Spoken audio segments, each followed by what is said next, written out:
اعوذ باللہ من الشیطان الرجیم، بسم اللہ الرحمن الرحیم۔ ناظرین، میں ہوں آپ کا میزبان محمد تحسین عباسی اور آپ دیکھ رہے ہیں میرا YouTube channel Pakistan time news. ناظرین، پورے ملک میں برسات کے بعد خاص طور پر سندھ، بلوچستان اور جنوبی پنجاب میں جس طرح سے تباہی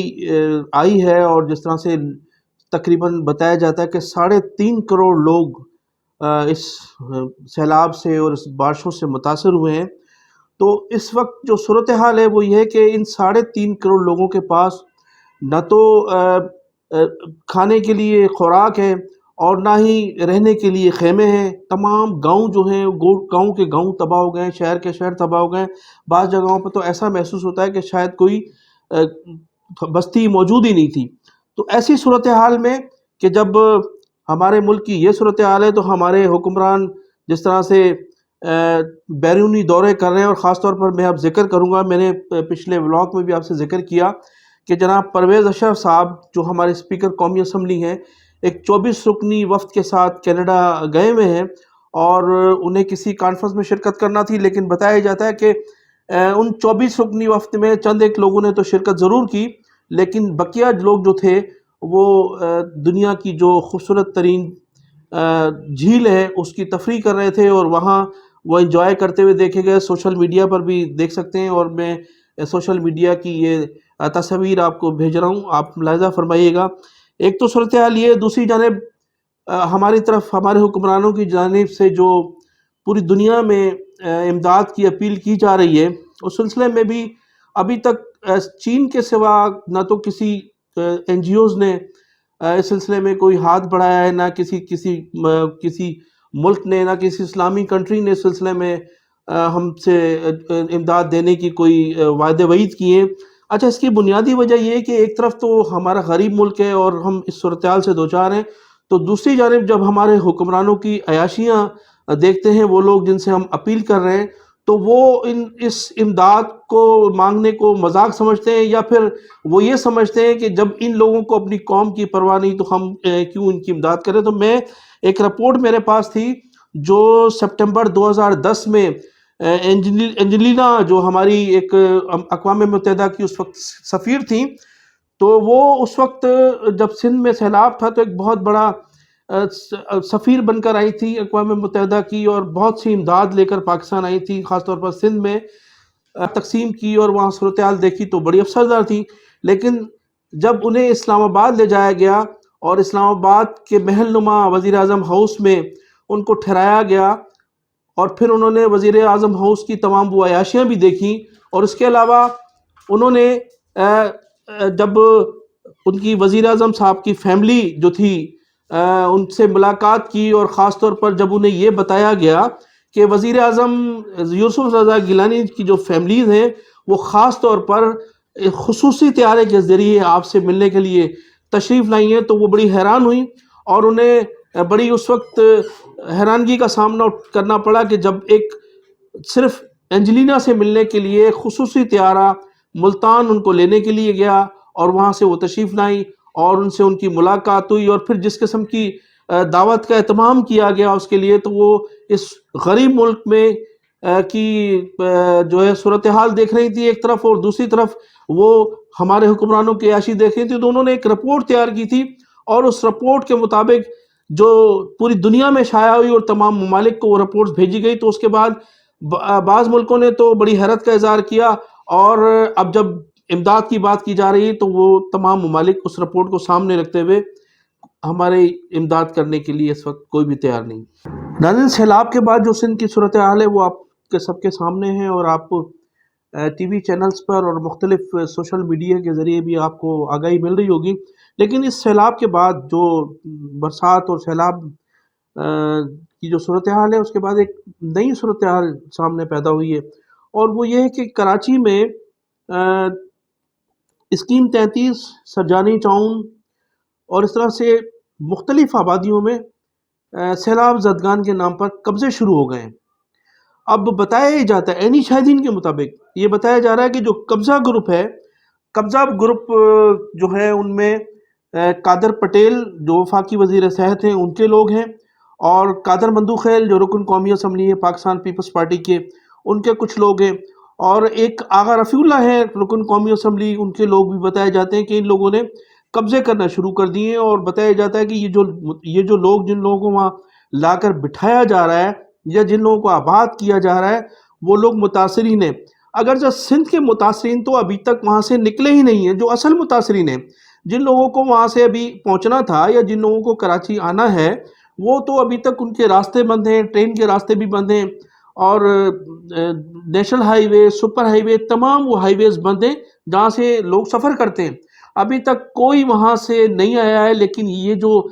فرضی طور پر یہ جو لینڈ گریبرز ہیں، یہ مشہور و معروف پیپلز پارٹی سے تعلق رکھنے والے یہ لوگ بڑے مشہور و معروف لینڈ گریبرز ہیں، ان لوگوں نے ابھی سے یہ سلسلہ شروع کر دیا ہے کہ اپنے لوگوں کو بٹھایا جا رہا ہے وہاں، لوگوں کے پلاٹوں پر قبضے کیے جا رہے ہیں، فلیٹوں پہ قبضے کیے جا رہے ہیں، جس طرح سے 2009 اور 2010 میں بھی ایسا ہوا تھا، اور ایک مرتبہ پھر لوگوں کی ذاتی املاک پر قبضے کیے جا رہے ہیں، اور وہاں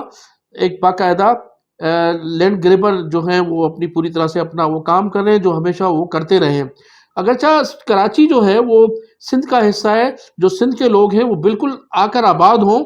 پورا سپر ہائی وے پڑا ہے، جب یہاں افغان بستیاں بن سکتی ہیں تو پھر سندھی بستیاں بھی بن سکتی ہیں، اور بننی چاہیے، ہم اس کے مخالف نہیں ہیں، لیکن یہ جو فرضی طور پر پیپلز پارٹی کے اراکین اسمبلی ہمارے سندھی بھائیوں کے نام پر جو قبضے کر رہے ہیں، یہ قابل مذمت ہے، اور یہ پوری قوم کو بدنام کرنے کے مترادف ہے۔ میں حکومت سندھ سے اپیل کروں گا کہ اپنے ان لینڈ گریبرز کو، جن کو آپ نے بڑے بڑے عہدے دیے ہیں اور ان کو بڑا معتبر بنایا ہوا ہے، ان کو لگام ڈالیں۔ لوگوں کی املاک پر قبضہ کرنا، فلیٹوں پہ قبضہ کرنا، یہ بالکل قابل مذمت ہے۔ میں سندھ کے لوگوں کو ان کو دعوت دوں گا کہ جو لوگ وہاں کے متاثرین ہیں، آ کر پورا سپر ہائی وے خالی ہے، پورے جو سرکاری املاک ہے اس پر آپ آ کر بیٹھیں، آباد کریں۔ افغان بستیاں آباد ہو رہی ہیں تو سندھی بستیاں بھی آباد ہوں گی، اور آباد ہونی چاہیے، لیکن اس طرح سے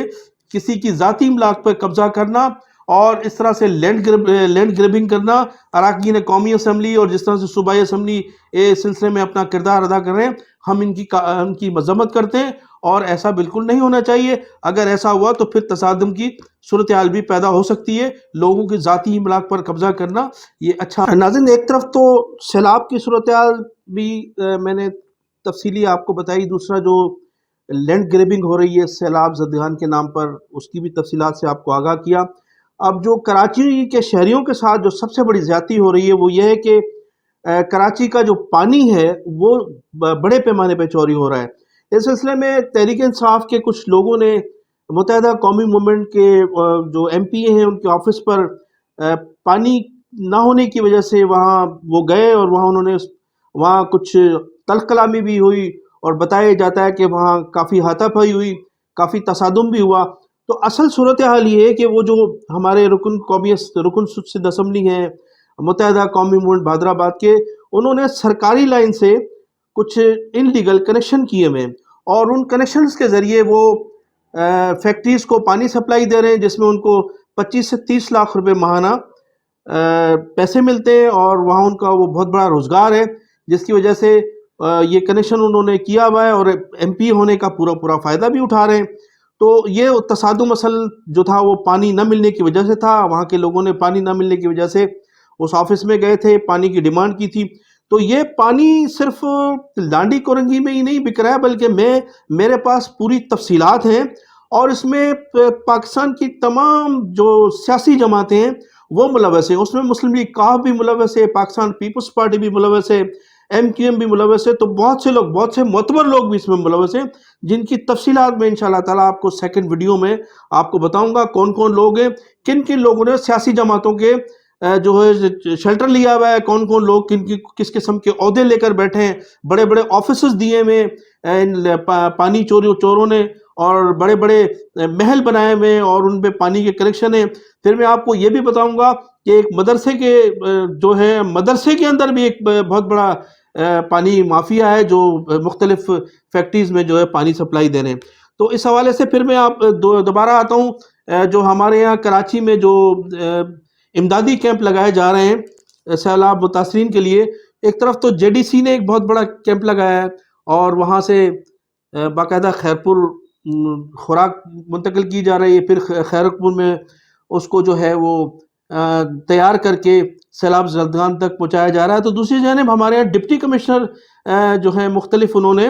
کیمپ لگائے ہیں۔ اب اس کیمپ کی حالت دیکھیں، جہاں ہمارے سینئر رپورٹر ہیں، ہمارے سینئر صحافی ہیں جوہر مجید شاہ، انہوں نے اس کیمپ کا دورہ کیا۔ آپ یہ دیکھیں کہ صرف یہ پتلے بن کر بیٹھے ہیں، نہ تو ان کے پاس کوئی بندہ ہے، نہ کوئی جن کو دینے والا ہے، نہ ان کے پاس کوئی سامان ہے۔ یہ محض ایک کیمپ لگایا ہے اور آخر میں اس کیمپ کا لاکھوں روپے کا کرایہ یہ ادا کریں گے، اور ان کو روزانہ ڈی اے بھی مل رہا ہوگا یا کھانا بھی مل رہا ہوگا۔ تو ان کو تو عوام کسی صورت بھی بیوروکریسی کو اور پاکستان پیپلز پارٹی کے اراکین اسمبلی کو، وزراء کو کسی بھی قسم کی امداد دینے کے لیے بالکل تیار نہیں ہے، کیونکہ ان پر اعتماد نہیں ہے۔ 2 روز قبل بارہ میں بھی ایک مختار کار پکڑے گئے جنہوں نے وہ جو ہے خیمے بیچ رہے تھے، ان کو پکڑا ہے۔ اس سے قبل آپ نے دیکھا کہ کووڈ کے دنوں میں بھی جب 8 ارب روپے سندھ گورنمنٹ نے اناؤنس کیا تھا کراچی کے شہریوں کے لیے، تو وہ 8 ارب بھی ہڑپ کر لیے گئے تھے۔ تو اس طرح سے کسی کو بھی پاکستان پیپلز پارٹی کی سندھ حکومت پر اور ان کی بیوروکریسی پر بالکل اعتماد نہیں ہے، کوئی ان کو امداد دینے کے لیے تیار نہیں ہے۔ لہٰذا میری اپیل ہے ان مخیر حضرات سے کہ وہ سامنے آئیں، کمیٹیاں بنائیں اور ایسے معتبر لوگوں کو سامنے لے کر آئیں جن پر لوگوں پر اعتماد ہو، تاکہ وہ ان کو امداد دے سکیں۔ میں نے انہی الفاظ کے ساتھ آپ سے اجازت چاہوں گا۔ آپ اپنا خیال کیجئے گا۔ میرے چینل کا بھی پاکستان زندہ باد۔